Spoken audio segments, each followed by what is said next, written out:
Oh, big question.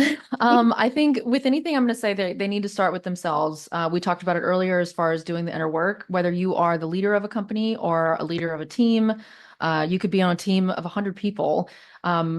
Every company needs to have brand champions. And in order to become a brand champion, you have to know who you are, why you're connected to that company, right? So what values do you align on?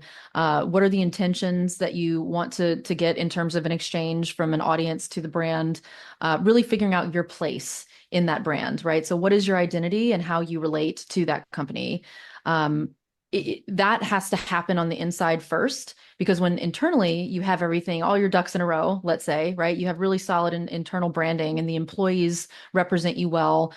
You're not really having to sell very much, because when you think about how word of mouth travels, if you have happy employees, they're talking about how much they love their job. They're, wanting to recruit other people to join them. It's easy to sell the products because people are happy to use them. So all of that kind of comes naturally when you have a really solid internal brand.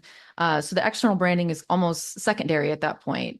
You just need to make sure that you look the part, right? So clean, very professional branding, and that's pretty much. I want to say it sounds easy, but it's really the hard work is really doing the inner work. There's a lot of there's a lot of hurdles that you have to jump through in order to do that, and that scares a lot of people.